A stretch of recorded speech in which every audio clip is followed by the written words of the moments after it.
Welcome back, students. So this is our next video. In our previous video we have already done the asexual reproduction and its various methods. In this video we will be dealing with the sexual reproduction. That is our next topic. So we have already read about the sexual reproduction in our previous videos, that it occurs between two individuals. মানে এইটো দুজন ইণ্ডিভিজুৱেলৰ মাজত হয় এনেকুৱা ধৰণৰ ৰিপ্ৰডাকশ্যনবোৰ ইয়াতে দুজন individual compulsory হয় নেক্সট আহিছিলে আমাৰ involvement of gamete fusion sexual ৰিপ্ৰডাকশ্যনত গেমেট ফিউজন ফেন'মেনাটো হয় ইয়াতে কি হ'ব দুটা ধৰণৰ গেমেটছ থাকিব সেই গেমেটৰ ফিউজন হয় তো গেমেট ফিউজনৰ কাৰণে আমাৰ দুটা প্ৰচেছ কি থাকিব গেমেটোজেনেসিস আৰু মিওসিস গেমেটোজেনেসিস ক'লে এই যোনকেইটা গেমেট ইয়াৰে যোনটো সিনথেসিস হোৱা প্ৰসেছ তাৰমানে আমাৰ গেমেট ফৰ্মেশ্যনৰ যোনটো প্ৰসেছ সেইটো কয় গেমেটোজেনেসিস আৰু এই প্ৰসেছটো হ'বলৈ আমাৰ যোনটো প্ৰসেছ ইউজ কৰে সেইটো হ'ল মিওসিস তাৰমানে আমাৰ নৰ্মেল সেলবিলাক স্পেশালাইজ সেল হ'ব কাৰণে কি কৰিব মিওসিস কৰিব আৰু মিওসিস হোৱাৰ পিছত তাৰ পৰা গেমেট ফৰ্ম হ'ব আৰু সেই মিওসিস ইউজ কৰি গেমেট হোৱা প্ৰসেছটোৰ নামে হ'ল আমাৰ গেমেটোজেনেসিস ইয়াতে চাবলৈ পাৰিছা টুৱাইছ এন বিকামছ এন আমি লাষ্ট ক্লাছত পাইছিলোঁ যে মিওসিছত কি হয় যোনবোৰ আমাৰ নৰ্মেল ডিপ্লয়েড সেলছ থাকে তাৰমানে টুৱাইছ এন সেই কিছুমান ডিপ্লয়েড সেলত স্পেশালাইজড সেলৰ লগে তাক কনভাৰ্ট কৰা হয় তাক যাতে গেমেট ফৰ্ম হয় সেইটো কাৰণে আৰু তেতিয়া কি প্ৰসেছ ইউজ হয়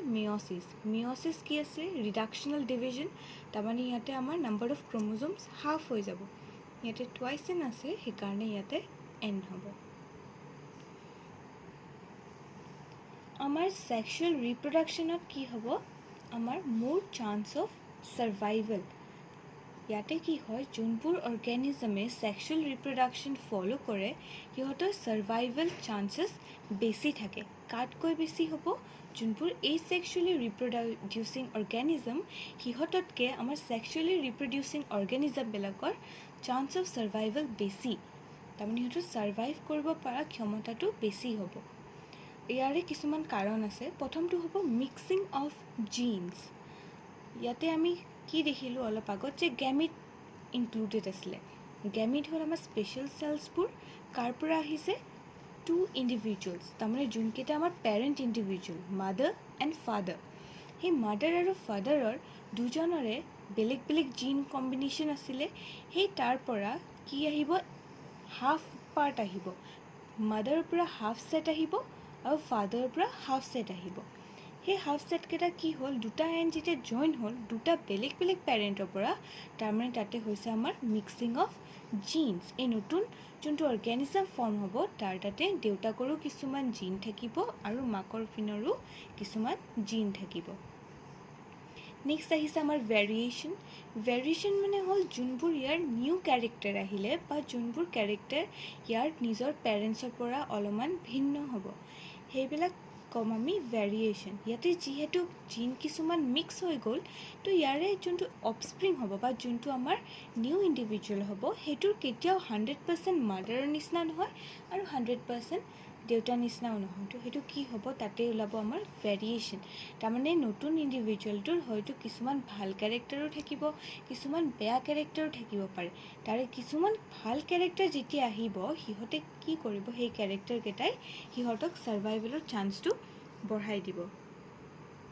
নেক্সট আছে আমাৰ সাৰ্ভাইভেল এডাপ্টেশ্যন ইভলিউশ্যন এই মিক্সিং অফ জিন হোৱাৰ কাৰণে কি হ'ল ভেৰিয়েশ্যন আৰু ভেৰিয়েশ্যনৰ কাৰণে কি হ'ল ফাৰ্ষ্টলিটো দেখা পালোঁ সাৰ্ভাইভেলৰ চান্স বঢ়াই দিয়ে কেনেকৈ বঢ়ায় সিহঁতৰ এডাপ্ট কৰিব পৰা কেপাচিটিটো ইনক্ৰিজ কৰে এডাপ্ট মানে কি আছিলে এইটো আমাৰ নিজৰ এনভাইৰনমেণ্টৰ লগত এডজাষ্ট কৰিব পৰা কেপাচিটি তো সিহঁতে এডাপ্টেশ্যন বেছি ইজিলি কৰিব পাৰে এডাপ্টেশ্যন কৰাৰ কাৰণে হয়তো সিহঁতৰ কিছুমান কেৰেক্টাৰ্ছ ডিফাৰেণ্ট হৈ যাব পাৰে আৰু সেই ডিফাৰেণ্ট হোৱাৰ কাৰণে সিহঁতে সাৰ্ভাইভ কৰিলে আৰু সাৰ্ভাইভ কৰোঁতে আল্টিমেটলি কি হ'ব যেতিয়া এনেকুৱা বহুতটা পিৰিয়ড বেলেগ বেলেগ ধৰণৰ ভেৰিয়েশ্যন আউটপুট জমা হৈ যাব তেতিয়া বহুত পিৰিয়ড পিছত আমি দেখা পাম ইভলিউশ্যন হৈ যায় তাৰমানে যেতিয়া আমাৰ বহুত জেনেৰেশ্যন পাৰ হৈ যায় তাৰ পিছত যোনটো অফস্প্ৰিং হ'ব সেই অফস্প্ৰিংটো এই যোন দুটা আমাৰ অৰিজিনেল অফস্প্ৰিং আছে পেৰেণ্টছ আছিলে ইহঁতৰ লগত মিল নোহোৱা হৈ যায় বা বহুতখিনি ডিফাৰেণ্ট হৈ যায় নতুনকেইটা তেতিয়াই আমি ক'ম ইভলিউশ্যন নেক্সট হ'ল আমাৰ নিগেটিভ ভেৰিয়েশ্যন ইয়াৰ আগত যে এই ভেৰিয়েশ্যনটো কওঁতে মই ক'লোঁ যে ইয়াতে কিছুমান নিগেটিভ ভেৰিয়েশ্যন আহিব কিছুমান পজিটিভ কিছুমান ভাল চেঞ্জেছ আহিব আৰু কিছুমান বেয়া চেঞ্জো আহিব পাৰে এতিয়া যদি নিগেটিভ ভেৰিয়েশ্যন হয় তাৰমানে এনেকুৱা চেঞ্জেছ আহিছে যোনটো আমাৰ নতুন অৰ্গেনিজমটোৰ কাৰণে বা যোনটো আমাৰ অফস্প্ৰিং হ'ব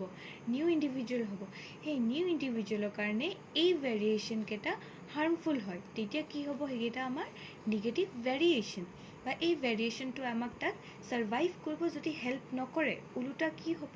যদি তাৰ জীয়াই থকাত বেছি প্ৰব্লেমহে ক্ৰিয়েট কৰে তেতিয়াহ'লে তাক ক'ব নিগেটিভ ভেৰিয়েশ্যন ইয়াতে চোৱা variations that make them more vulnerable to danger vulnerable to danger মানে হ'ল তাক ডেঞ্জাৰৰ পিনে বেছিকৈ ইনফ্লুৱেঞ্চ কৰিব বা তাৰ যোনবোৰ নতুন কেৰেক্টাৰ আহিলে নতুন যোনবোৰ ভেৰিয়েশ্যন হ'ল সেই ভেৰিয়েশ্যন কি কৰিব তাক ডেঞ্জাৰৰ পিনেহে বেছিকৈ লৈ যাব নেক্সট আমাৰ ছেক্সুৱেল ৰিপ্ৰডাকশ্যনৰ কাৰণে আমাৰ মেইনলি কি হয় বডিৰ ভিতৰত কিছুমান চেঞ্জেছ আহে বা আমাৰ যোনটো আমাৰ আগতে পাইছিলোঁ যে বডিটো গ্ৰ' হয় সেই গ্ৰ'থত কিছুমান বেলেগ বেলেগ ফেজেছ আহে যোনটো আমাৰ বেচিকেলি ছেক্সুৱেল ৰিপ্ৰডাকশ্যনত 3টা ফেজ আহে ফাৰ্ষ্ট ফেজটো হ'ল জুভেনাইল ফেজ ইয়াতে কি হ'ব এই ফেজটো আমি কাউণ্ট কৰোঁ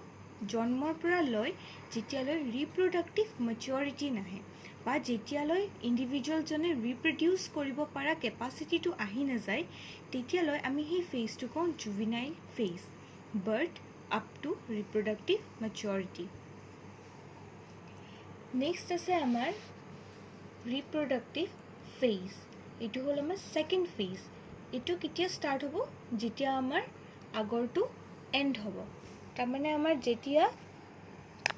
এইখিনিত বাৰ্থটো ৰিপ্ৰডাক্টিভ মেচিয়ৰিটি আছিলে যেতিয়া এইখিনি আহি পালে তেতিয়া অট'মেটিক ফেজটো কি হৈ যাব ৰিপ্ৰডাক্টিভ ফেজ এই ফেজটো টাইমত কি হয় when one is able to reproduce যেতিয়ালৈ ইণ্ডিভিজুৱেলজনৰ ৰিপ্ৰডিউচ কৰিব পৰা কেপাচিটিটো বডিত থাকিব তেতিয়ালৈ ইণ্ডিভিজুৱেলজন ৰিপ্ৰডাক্টিভ ফেজত থাকে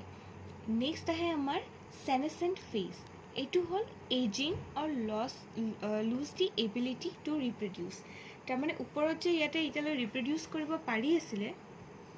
এই ক্ষমতাটো হেৰাই যোৱাৰ লগে লগে আমি কি ক'ম যে ইণ্ডিভিজুৱেলজন সেনেসেণ্ট ফেজত আহি গ'ল ইয়াতে কি হ'ব এজিং হ'ব বয়স হ'ব ষ্টাৰ্ট হ'ব আৰু কি হেৰুৱাব এবিলিটি টু ৰিপ্ৰডিউচ ৰিপ্ৰডিউচ কৰিবলৈ নোৱাৰিব নেক্সট হ'ল আমাৰ ৰিপ্ৰডাক্টিভ চাইকেল আগৰ যোনটো ৰিপ্ৰডাক্টিভ ফেজ আছিলে সেই ফেজটো যেতিয়া ইণ্ডিভিজুৱেলজনে সোমাব তেতিয়া কি হ'ব তাতে কিছুমান ফিজিঅ'লজিকেল আৰু মৰ্ফলজিকেল চেঞ্জেছ আহিব ফিজিঅ'লজিকেল মানে হ'ল বডিৰ ভিতৰত যোনবোৰ অৰ্গেনৰ ভিতৰত চেঞ্জ হ'ব পাৰে বা তাৰ হৰম'নেল চেঞ্জ হ'ব পাৰে এইবোৰক ক'ব ফিজিঅ'লজিকেল চেঞ্জেছ আৰু মৰ্ফলজিকেল মানে হ'ল এপিয়াৰেঞ্চটো দেখাত কিছুমান চেঞ্জেছ আহিব যোনটো বাহিৰৰ পিনৰ চেঞ্জ যোনটো আমি চকুৰে দেখিব পাওঁ গতিকে কি হ'ব ৰিপ্ৰডাক্টিভ চাইকেলত কি হয় কিছুমান ফিজিঅ'লজিকেল আৰু মৰ্ফলজিকেল চেঞ্জেছ আহে ৰিপ্ৰডাক্টিভ ফেজৰ টাইমত তাতে কি হয় এই যোনবোৰ চেঞ্জেছ আহে এইবোৰতো থাকিবই লগতে তাৰ কিছুমান চাইক্লিক চেঞ্জেছো আহে এনেকুৱা চেঞ্জ যোনটো এটা চাইকেলত ঘূৰি থাকে বা তাৰ এটা ফিক্স ইণ্টাৰভেলত হয় তাৰমানে কি কৰিব তাৰ টাইম ইণ্টাৰভেলটো ডিফাৰ কৰিব ডিফাৰেণ্ট অৰ্গেনিজমত আমাৰ ইয়াতে থাকিব সাপোজ আমি যদি হিউমেনছ লওঁ হিউমেনত আমি জানো মেনষ্ট্ৰুৱেল পিৰিয়ড হয় তাতে কি হয় 1 মান্থৰ সাৰ্কুলাৰ টাইম থাকে সাইক্লিক যোনটো আমাৰ টাইম তাতে কি হ'ব সেই মান্থত কিছুমান এক্টিভিটি হ'ব যোনটো 1 মান্থত কমপ্লিট হ'ব আকৌ ফাৰ্ষ্টৰ পৰা ষ্টাৰ্ট হ'ব ডিউৰিং দ্য মেনষ্ট্ৰুৱেল পিৰিয়ড ইয়াতে কি হয়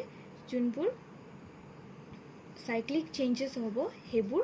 এটাৰ পিছত এটা হ'ব কিন্তু তাৰে টাইমটো ফিক্স থাকিব যে ইমান দিনৰ পাছতে সাইকেলটো আকৌ এবাৰ ষ্টাৰ্ট হ'ব আৰু এইটো বেলেগ বেলেগ অৰ্গেনিজমত এই বস্তুটো বেলেগ বেলেগ সাইকেলৰ টাইম থাকে